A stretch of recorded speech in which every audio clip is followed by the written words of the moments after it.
up till 2015, and then there was a lull period due to some unavoidable circumstances.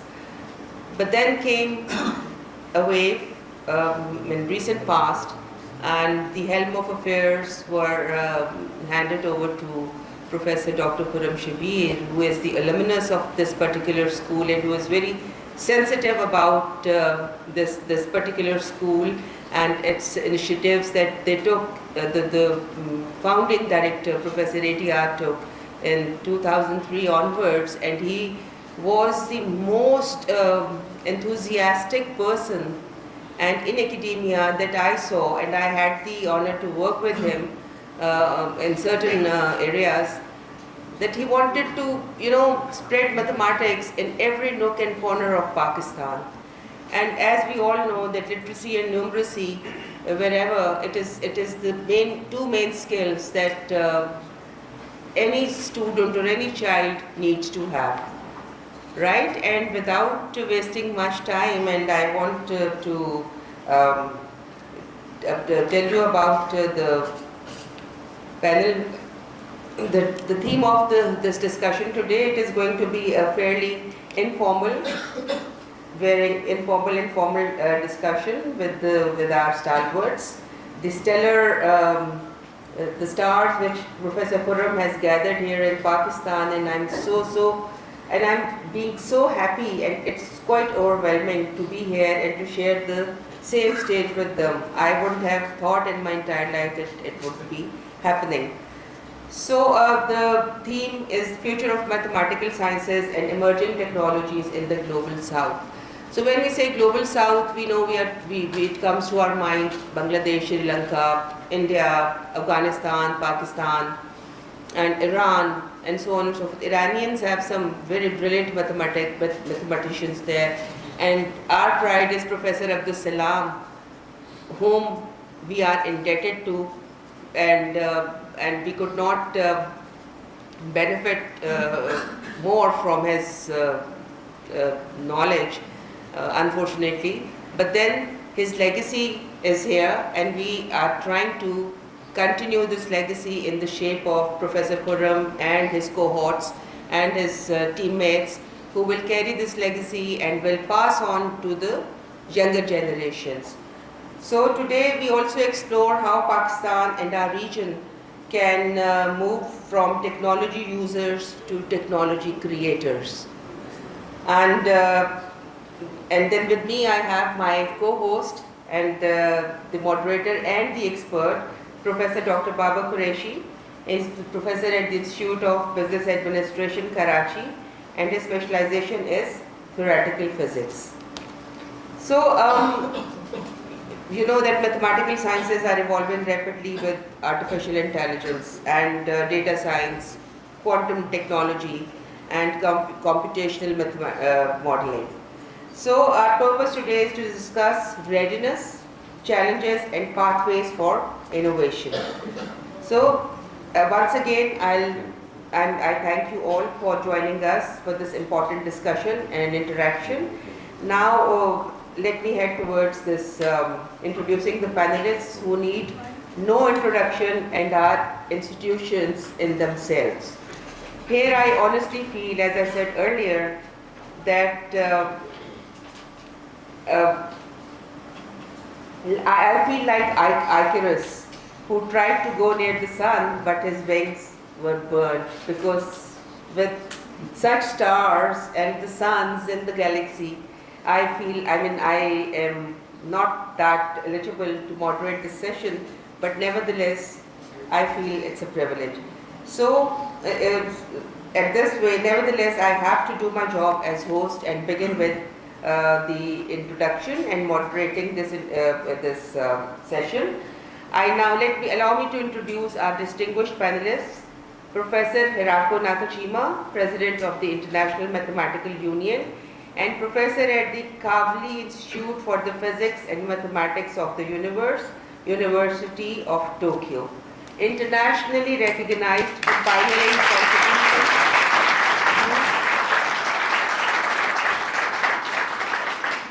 to geometric representations. Yes. We welcome you here, Professor Nakajima. Thank you very much. Thank you. We have with us Professor Balázs Szendrői, and he is Professor of Algebraic Geometry at the University of Vienna, and they call it Wien in their country. His work spans Calabi or Calabi law, manifolds, Donaldson-Thomas invariants, and deep connections to string theory. Advocate for mathematical education and development in African countries as well, if I'm not wrong. Professor, can you please take your seat?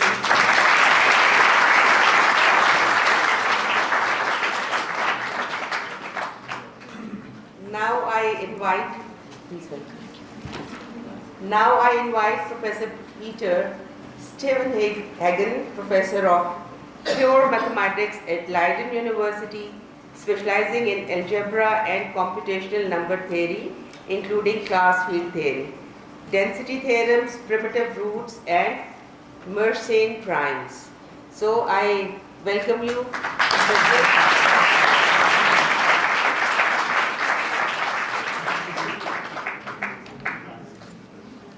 Please have a seat and thank you for joining us. And now, last but not by any means least, we have with us Professor Abdullahi Arabo, Associate Professor of Cyber Science and Network Security at the University of West of England. Expert in cyber security, identity management, so he's an expert in cyber security, identity management, privacy, and cyber research capacity building. So welcome you all, and I think a big round of applause for all. You want to say something? Okay.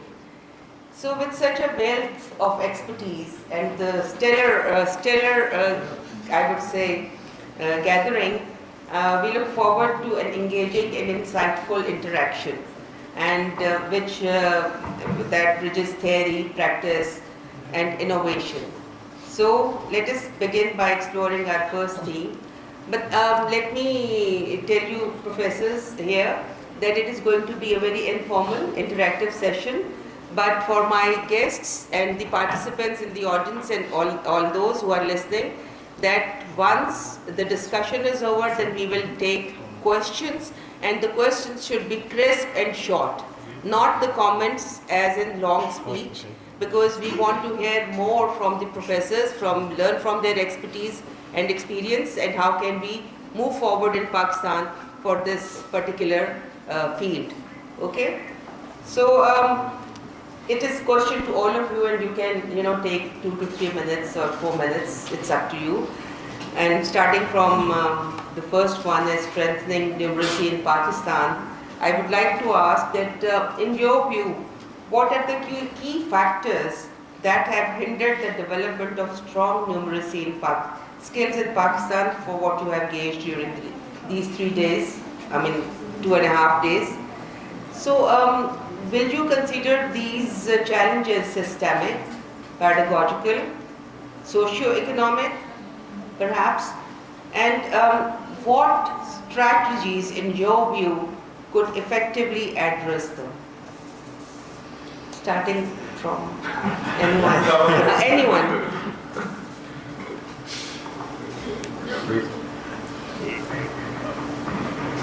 This is a very challenging question after 3 days in Pakistan to judge the situation of the country as a whole. I did realize that Pakistan is roughly the same size as Europe, and I've lived there for a couple of decades. There's many things in Europe I still don't understand. So that being said, I think there's basic things that are important in many countries, and the value of education, how it's organized, and that is not something I can judge very easily for Pakistan, but these things start at a very basic level. So, for instance, I'm now at LMS, where they do math circles just to provoke enthusiasm among young children, already at a very early age. And I think the way people are schooled is one of the main features, and of course I don't want to judge how it is in Pakistan, but having well-educated people that teach the young people, and it may be that in Pakistan, because it's a rapidly growing country, that there are so many kids that you're maybe struggling to get the faculty, the teachers, to actually educate them. But that may be one of the main issues. But education also solves that problem in the sense that it sort of reduces population growth and gets more experienced, more educated people, rather than only very many very young people. Maybe that's the first answer. Yes. Thank you, Professor. Okay, thank you very much. Yes, I can present in Pakistan myself personally, but I can draw from my experience from being lecturer in the university. Actually, I have many of your colleagues in my university as doing MS with me. So I think the main barrier possibly might be class. From what I can see in the university that I go to, or they come to me, we have seen quite a few of your Pakistanis that are going to go and study, but from observing how they behave, it looks like possibly it's a bit of class divide in how much they know about the basic of mathematics. So it's difficult to judge, but it's only my couple of first time in Pakistan, being here for 2 days. But actually I'm quite encouraged, in my opinion, to see that we have many sisters or many females doing mathematics. I think, again, if you look at the point of view, so that if you look at a girl, you look at the nation. So I think probably it's a role of you sisters who are here to be able to pass on that mantle to the young children and see how they go far from that point of view. Yes, thank you. Oh, yes.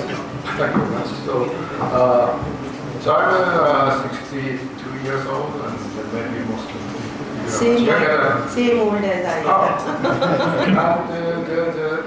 When I was a student, the way to study mathematics is very different from the nowadays. So at that time there was no internet, so all the mathematics and also Japan is, I studied Japan, and Japan is far away from other international countries. And at the time, Europe and the US was the main part of the mathematical development. So we need some time to understand, digest the cutting-edge results. But nevertheless, we somehow read the papers. So not so many people visit the class at the time. But nevertheless, we studied paper carefully, and we somehow form study groups, and then we individually study. Independent professors, students individually study those papers. That, I think, it was very good experience, and it's really important, the enthusiasm of the younger generation to study new mathematics, newly developed mathematical fields. So quite often the professors are established and they keep their own research, which they do first, and they are not somehow adventurous to new fields. So usually mathematics is developed by young people. Since I'm already old, so I don't want to accept it, but I think in general. So I really want to encourage those young Pakistani students to study new subjects. Yes, thank you. So it's the ownership by the teachers for the students and how to make it more adventurous, interesting for the students. So all these young aspirants who are sitting there, they must listen to the suggestions. This is your key takeaways, right? And yes, Professor, would you like to say something on this? Yes, so perhaps one thing I'd like to add, which connects to these themes, is teachers are very important at all levels. I totally agree with Professor Stevenhagen that it's early years are extremely important. In my own experience, I was very lucky to have some amazing math teachers at the age of 6, 8, 10. I still remember these people, and they taught me something that I will never forget. I was very, very fortunate. And it has to come with investment. The teaching profession has to be attractive enough for clever young minds. It's all very well to go into business or banks or insurance companies and things that attract larger salaries. But unless the teaching profession is sufficiently well remunerated so that ambitious young people choose that as a profession, it is very difficult to see how development can happen. So I think that successful educational reforms have been done in the past, it had to come with investment. Also, training of teachers, also expectations from teachers, of course, but unless the profession is sufficiently attractive to young people, it is difficult to see change. And that applies to elementary education, secondary schooling, and also university level. And we're not competing with salaries of the private sector necessarily, but it has to be attractive and interesting enough. I mean, the state sector can offer other benefits like job security and maybe a pension scheme if that applies and other things, but it has to be attractive enough. If you don't get the quality of education that the students deserve, it's difficult to see change. Absolutely. Yes, as you all said, that from early year education onwards, and it's the teachers who need to make it student-friendly and user-friendly so that they are able to understand and take interest in that. And the students, teachers at higher education sector, if they want to go and teach, opt for the teaching, so they should be well aware as how to make it more interesting, and of course with incentivizing them by the state. Over to you, Professor Babar. No, I'd just like to hear the more comments, so maybe you can go with the next You question. want to, give some comments on these gentlemen's professors' talk? Yeah, I think they were all very good points, and this point about elementary school teachers, I think we all feel it over here in Pakistan, and the reforms have been tried, but mostly they are at a very small scale.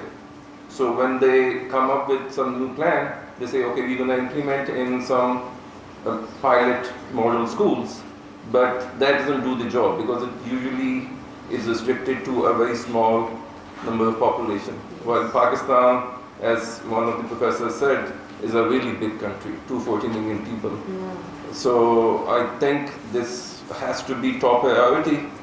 But unfortunately in Pakistan, every time when they talk about education, the focus is either at higher education, and even at higher education is just following the latest trends, like the new fad which they hear, and every 10 years we hear of something new, and they just then shift the focus. So I think like focusing on the core competence, so like as you also mentioned, literacy, numeracy, those have to be strengthened. Absolutely. Yes, unfortunately, every 10 years, as he said, Professor Babar said that there are some things which need to be emulated, and they implement it without considering the fact that are we ready for it or not? Am I right? Yeah, sure. So just a comment, like data science is everywhere in Pakistan, but there's no data. There is no data. Science. Exactly.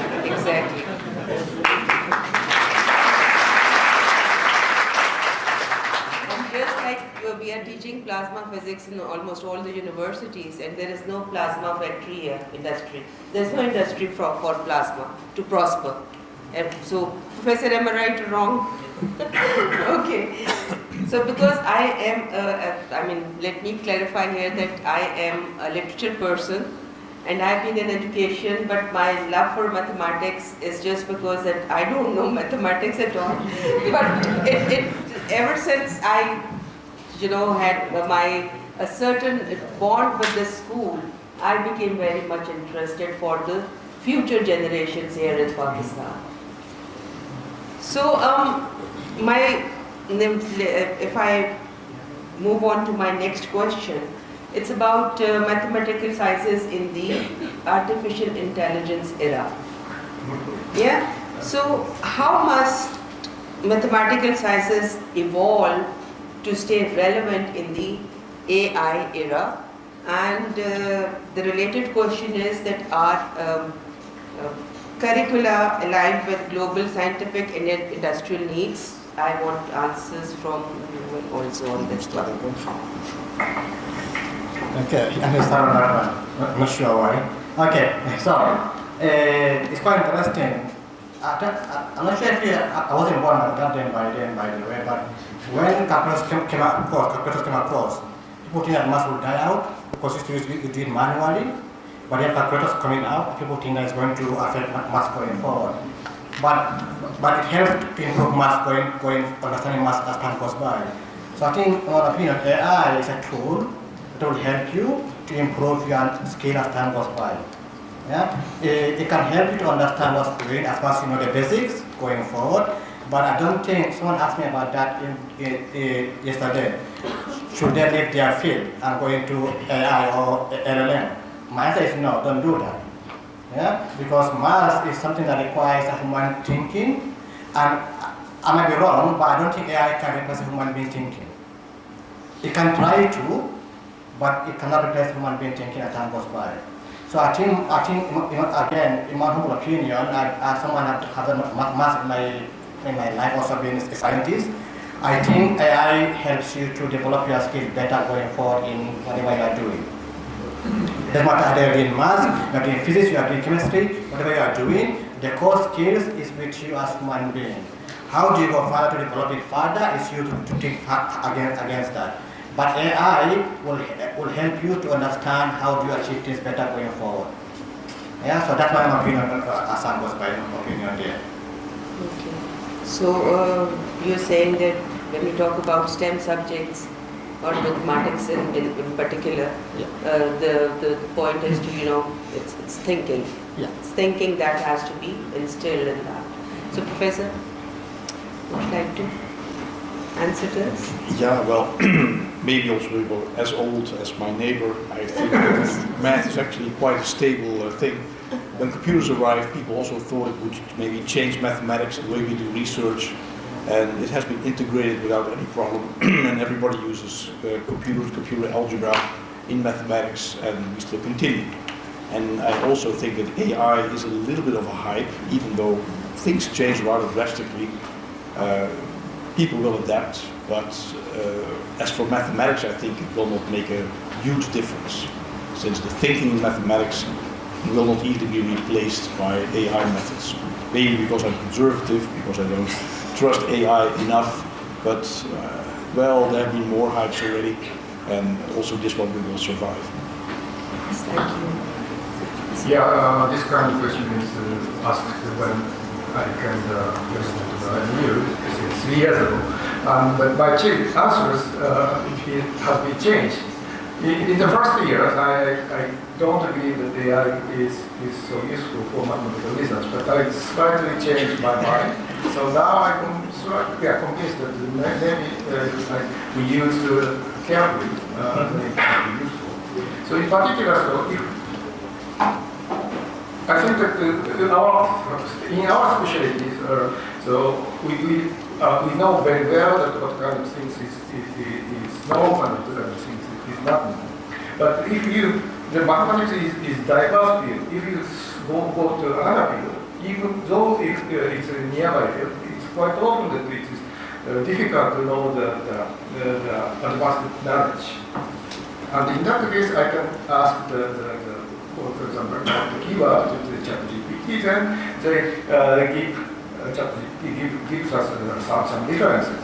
And then we try to meet the features. I mean, of course, mathematics, one of the features which you must be careful of is the ChatGPT make a lie quite often. But as mathematics, this is logical. So you can check they lie or not. This is the I don't know. This is maybe not true for other disciplines, but anyways, mathematics is so we can then that ChatGPT quite often gives returns as a good key to start with, and then we can start to explore. So usually the finding some mistakes, the key concept in the different field, which is different from our specialty, is usually very difficult. But by use with ChatGPT, I think this is useful to enhance some knowledge. So maybe one thing I would like to add, so my colleagues maybe address the use of AI, but of course another aspect is development of AI. And again, even a country like Pakistan will not just want to be a passive observer of developments, but hopefully make a positive contribution.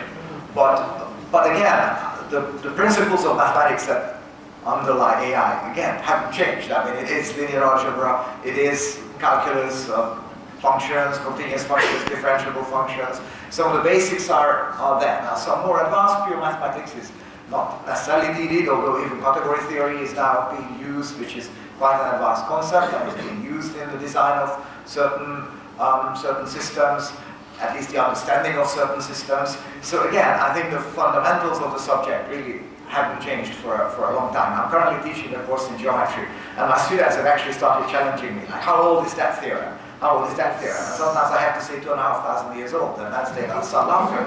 But there is remarkable stability to our subject. I mean, some of the basic books written 100 years ago, 200 years ago, or indeed the elements from 2,500 years ago, it's still a valid document. Maybe it's a bit difficult to read, but it's true, and a lot of it is all there. So there is a stability to the underlying principles of mathematics, and AI is building on these principles. And yes, you have to tweak, and you have to do some modeling, you have to bring in ideas of statistics, you have to be a bit imaginative, and you have to not worry about the errors always, because then you can't control them maybe, but some of the underlying principles are the same. So the underlying knowledge of, at least the way I think about it, the first year and a half of mathematical studies, which involves standard courses in calculus, in linear algebra, some more abstract ideas of algebra, and geometry hopefully as well is as a visual subject, I think is very important.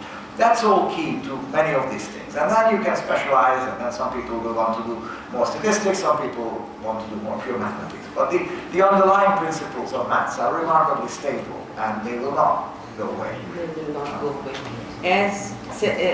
Since time immemorial, they will not go away. Yeah, because everything is based on these numbers, even your AI, and there is a very little, small line written in the chat, GPT or AI may be incorrect, please confirm before using it. So I think we used to look into that as well, and as all of you came to that it has to be development of AI for a particular subject in certain field, and how we use it, and how the teachers allow the students to use it. We have to use it, it's unavoidable. We cannot, stop the students or ourselves from using it. Am I right? Correct me if I'm wrong. So, over to you, Professor Babar, as the representative of the entire Pakistani community in mathematics at the moment. Yes, you are. So, I would like to ask you, because you are more in practice with this curricula of mathematics which is being taught at our universities and then in the tertiary education, how much you are satisfied and with it, and how much reforms are needed, and what is the transition?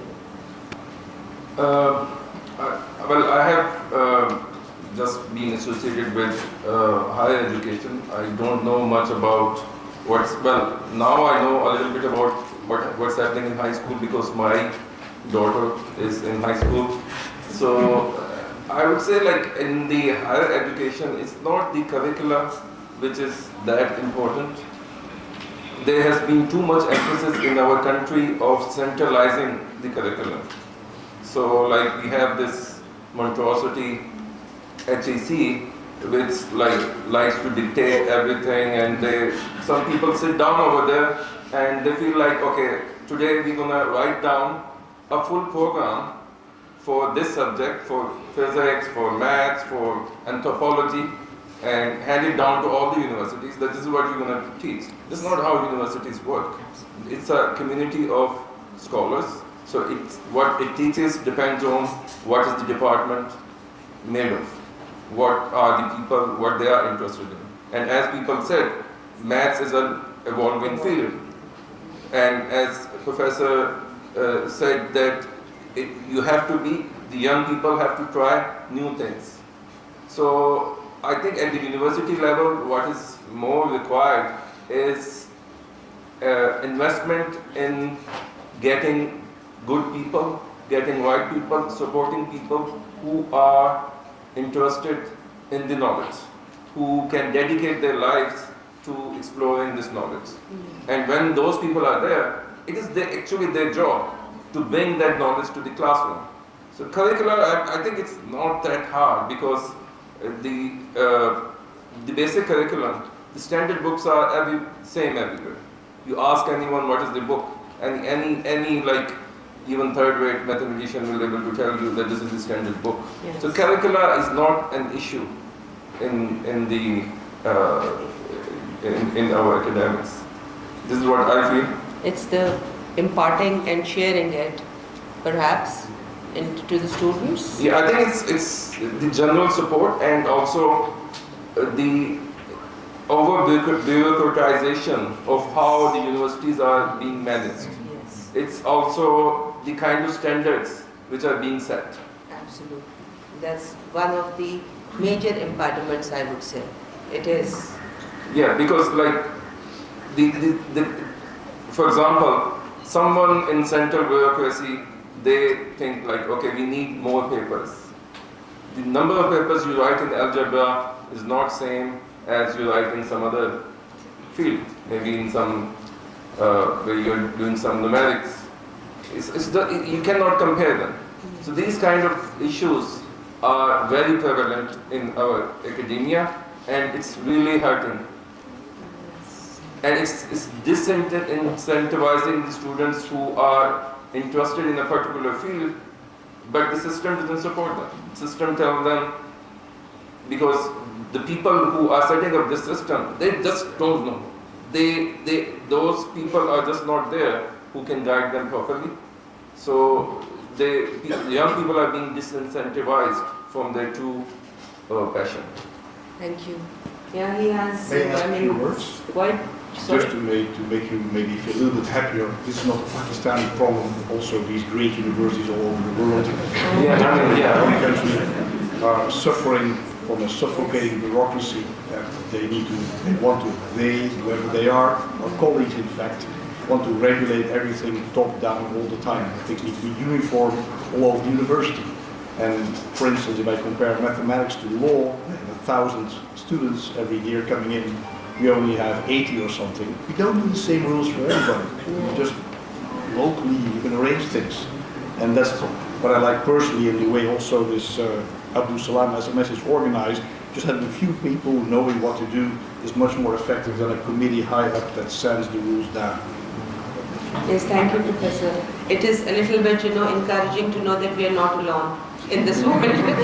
So, and Professor Babar said that ATC, it's a tongue-in-cheek, of course, calling it monstrosity, and I really like the word. By the way, this is going to be recorded, and from the proceedings of this, we are going to draft a policy takeaway so that we can share it with our Higher Education Commission, and maybe we can tell them some interventions in the curricula and what is the takeaway from this discussion, discussion of this last session. So coming back to our discussion, it's a slightly different question from the main theme, but regarding emerging technologies and mathematical sciences and all the other sciences.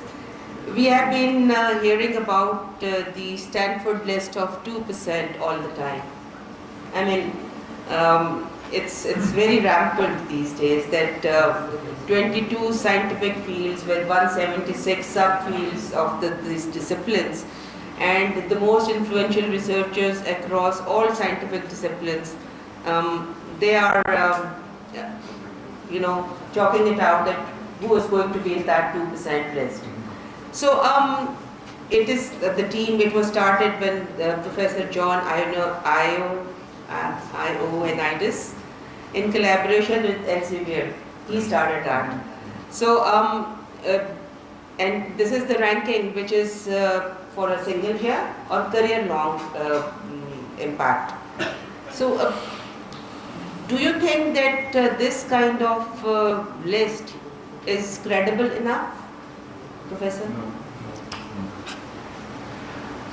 No. It's a short answer. I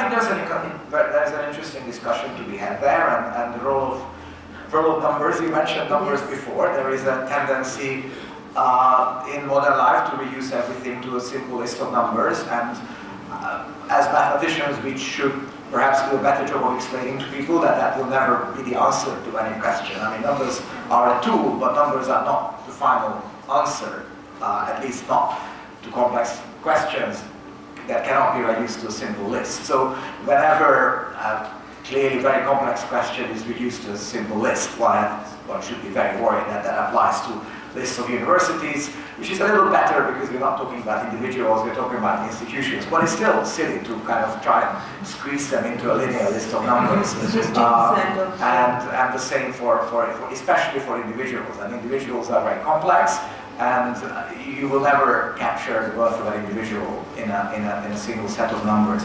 What always amazes me about this is that this always smells to me of lack of confidence in institutions' internal processes, because what happens essentially is you're outsourcing the evaluation of your people to some kind of faraway external organization, sufficiently far that it cannot be touched, and sufficiently serious looking that it cannot be questioned, and sufficiently objective looking because it's all about the numbers.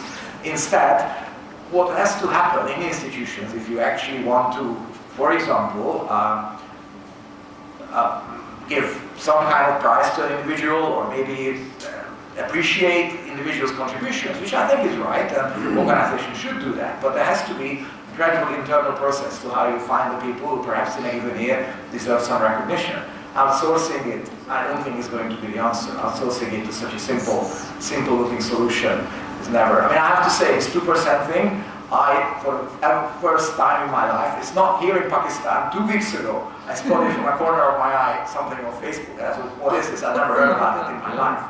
So, I mean, I'm aware of other lists, and there is a Shanghai list and the Times list, and institutional lists are also overused in our institutions. These 2% lists, honestly, I've never heard about. But the institutional ones are overused as well, especially if an institute goes up. If it goes down, then suddenly we forget about it.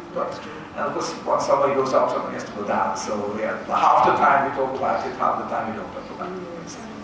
That's right, because with this the inclusion in this 2% list, the researchers or the scholars, they start celebrating about it. When I looked at the parameters or the criteria, it was no different from what is being used in Times Higher Education or JCR or the other, Thomas, I've forgotten about it, Reuters. So Professor, what is your take on this? I'm not much in favor of all these rankings and lists.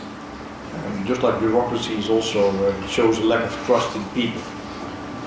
Of course, it's difficult to get the right people in the right place, but especially if you manage to get the right people in high-ranking positions and also a little bit lower, there will not be a great need for all these linear rankings. And I don't know how many universities Pakistan has, but I don't think ranking them in a linear way is going to help you in any way.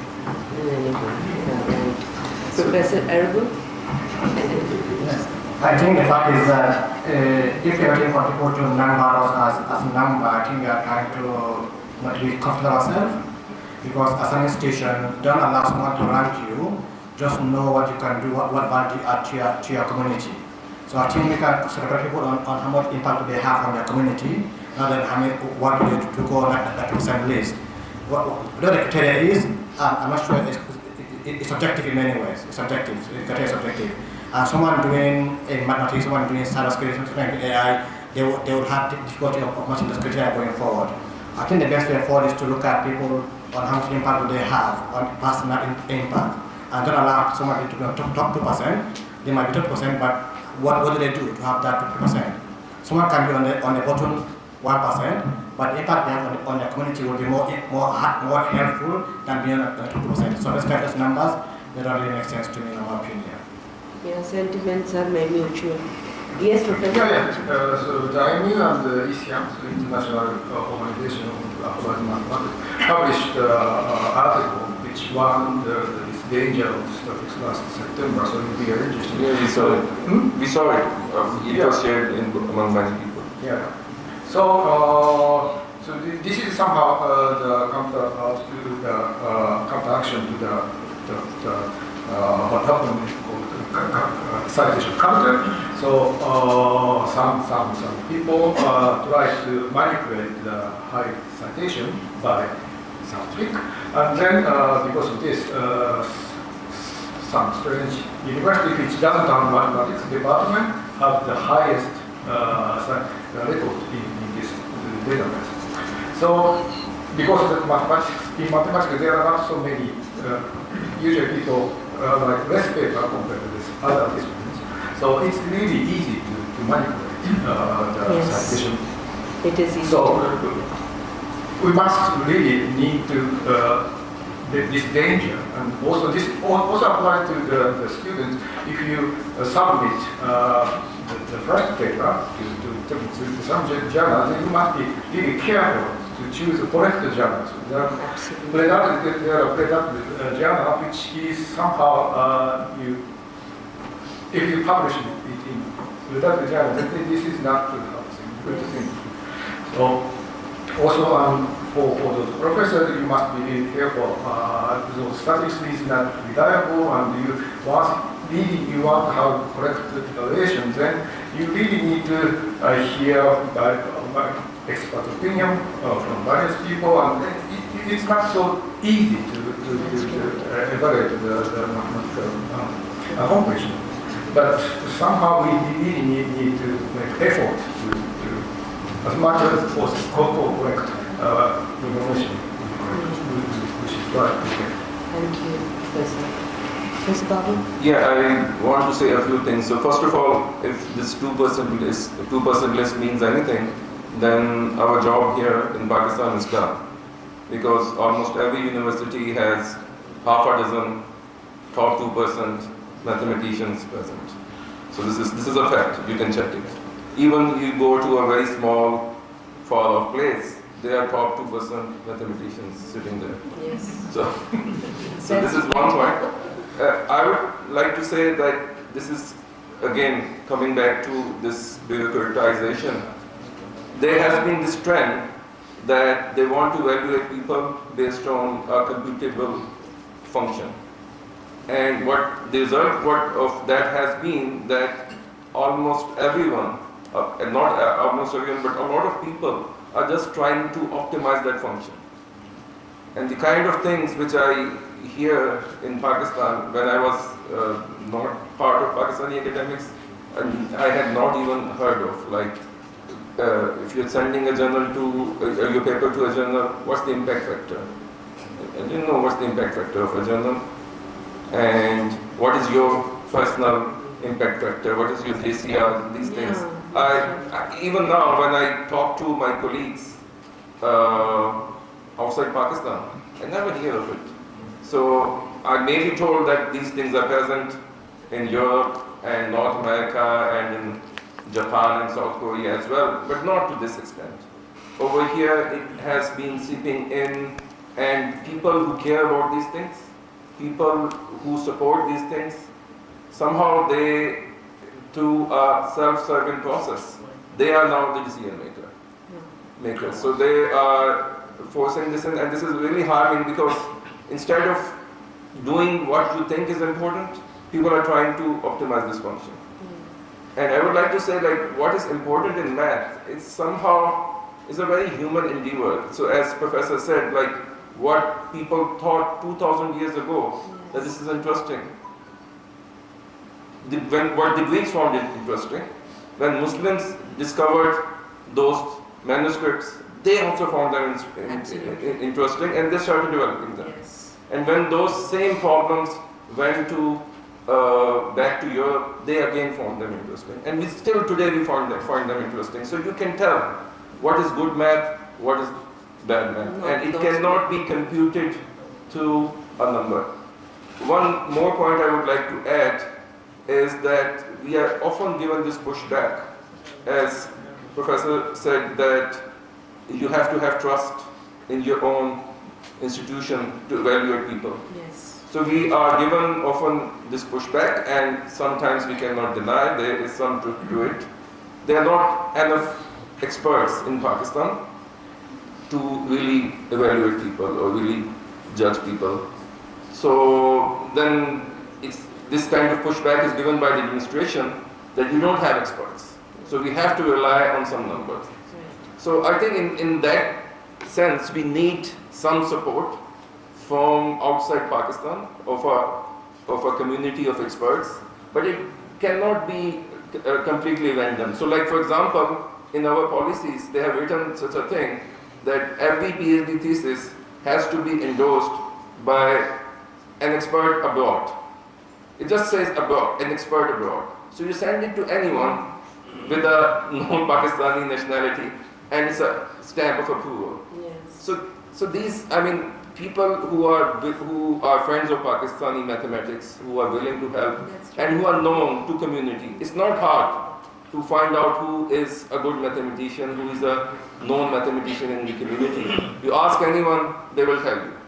It cannot be random. So I think that kind of support should be sought where people who really care about mathematics, and they're not also, even from, if they're from outside, they should not be self-serving. They should not be coming here to get a business class ticket and just hang out in 5-star hotels. It should be those people who are really into helping.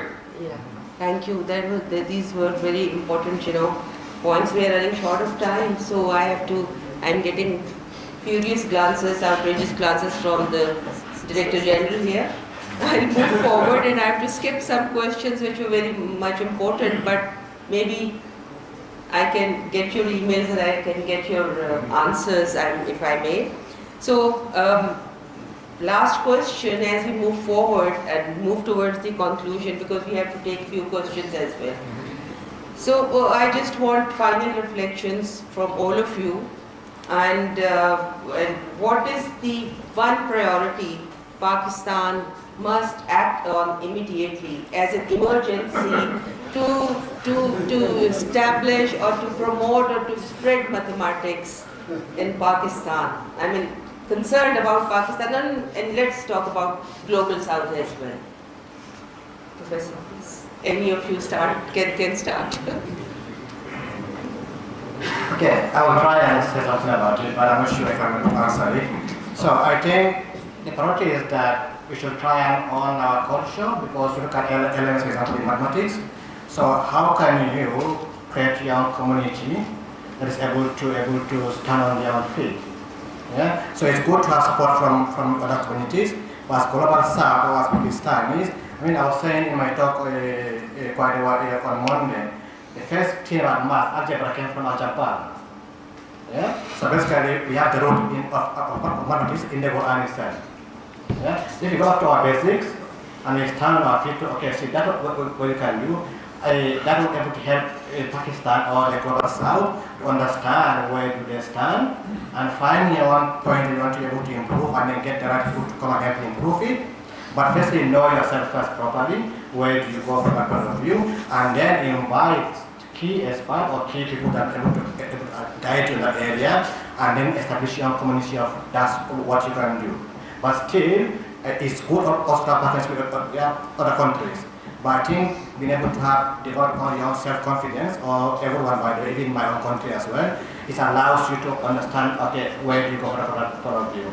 And probably is to probably pass that DNA to the next generations, yeah, to the young kids. Yeah, I mean, I can say that, yeah, it's glad to see many of you are here, but if you can educate the young kids from the age of, I don't know, 4, 5, 6, if they can understand the basic principle of mathematics, whatever is going on, then this is what will happen. They will all fit back again as time goes by. So yes, we are doing well. Yes, at the Salam school is doing quite well. But how do you pass that on back to the young kids? Yeah, because I mean, I'm not trying to predict. In a few years' time, most of us will not be around, or will be around, but they will retire. But how do you pass that on to those young kids who are coming up? How to make them feel grow? So I think my main key point is that, yes, take what we are doing now, invest in the future of the kids that are coming up, and everything will be sorted out properly going forward, inshallah. Thank you, Professor Arabo. So please, would you like to? Yeah, well, what should I add? Emergencies for Pakistan. I mean, on the one hand, there's IMM, which is focusing a little bit on math research, right, and how to educate people. That's a very small subset of those people in math at high school level or even elementary school teaching kids. And I think Pakistan is a huge country, and it should be able to rely on itself for many of these basic needs. So all the education on the elementary school level, high school, I don't think that Pakistan needs the rest of the world so much. If you're talking research level, educating people running PhDs, then I think international cooperation is something that Pakistan should seek. So here, for instance, at Abdul Salam, I think it would be good if, like 10, 15 years ago, there would be more international teachers, professors visiting, talking to students, creating contacts, since research in math is very much a global undertaking. So there things are a bit different. Thank you. That's self-reliance is it has to be there. Professors? Yeah, this is a difficult question. So my quick answer is please come to ICM. So that's the answer I was looking for. You mean Philadelphia? Yeah, there we go. I mean, Robert might be expensive, so then you just watch the broadcast. Yes, thank you, Professor. Yes, I would say strengthen elementary education in particular in mathematics, but also languages. I mean, just we kind of all accept the fact that languages are learned by young minds better than older minds. I think the same applies to mathematics. Mathematics is at that level a kind of language. It is also other skills, but I think gaps at an early age are very, very difficult to make up later because our minds are just not as flexible anymore. So I think any money spent on elementary education is money well spent and invested in the future. Yes, thank you. That's interesting. Professor Babar. Okay. So if we have the support of International Mathematics Masters and International Mathematics Union and the stars from universities, so we can, this Abdul Salam School of Mathematicals can aspire high, and we can intervene with the initiatives which they were taking before, and this can be a catalyst for improving the mathematics in Pakistan. Numeracy, as you said, that with language and with mathematics, early years is the focus. It has to be from there, and it has to be made interesting. So, with your permission, professors, I would like to now invite few questions, just few crisp questions from the audience, and yeah. Professor Azad sir. Ji, Professor, mic दीजिएगा. How important was Mike. How important was the visits of Chevalier for revival of Japanese mathematics? Why this is older than my generation, so I cannot estimate. Call from the dice and then on. Okay, can you please come here and on the rostrum, so that everyone can hear your question.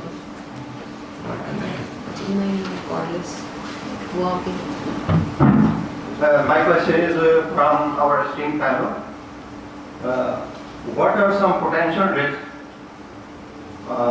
and challenges of excessive use of AI or heavily depending on AI in education sector?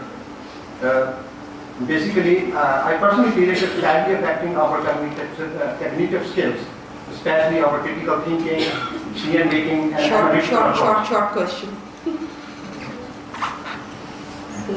basically, I want to ask, how can teacher mitigate this risk, this issue? I would like to just say a very quick thing. I don't know, how to mitigate, but like personally, I have changed my style of evaluation because of AI. I was heavy believer, no exams. I used to mostly give homeworks, but this semester I'm teaching multivariable calculus and I'm taking 4 exams in these semesters because I don't know what's the solution. If I can add over here, I think the best way of doing it, I'm not sure about mathematics in particular, but is to provide problems that need you to think properly. If you have problems that are commonly used, then that can be lead to having AI to help answer the questions possibly. But if you're able to tailor your questions or your exams or your teaching in a way that allows them to apply their thinking into a practical, that will help you better understand what's going on for our team. So it's up to you as lecturers to be able to ask things that are more concrete, that allows you to think properly than just give a normal answer going forward. Thank you. One last question from here ended short, crisp and nice question. Crisp question. My question is this, only 7 to 8% women in Pakistan has earned PhD degree. Despite being decades of policy, this gap has potentially not improved. So what are the concrete measurable policies needs to be taken by the national and at international level that encourage women participation in senior level research and leadership positions? Thank you. Yeah, so I tried to know the answer because your point is the percentage you female, maybe it's very low. Maybe that's the one. And we don't know really how to do this. Yes, this is a very localized question perhaps for our country. No, this is for overall in the world. In mathematics you're Yes, saying? yes. Okay, this is I mean, it's difficult. Let me say it myself. I mean, some things that have worked in some contexts are interesting ways to bring in role models, mentoring schemes, specific training. I mean, I've spoken to female colleagues who benefited a lot from very, very targeted leadership training. I mean, I'm not sure in general, I believe, but I believe in training of that sort, and it can become very kind of administrative kind, but she actually has benefited, and she said that environments where ladies can share experiences and be trained they can actually be quite effective. So that's something that has perhaps worked on occasion, but it is very difficult, and I'm not aware of any environment where this was successfully solved. Thank you.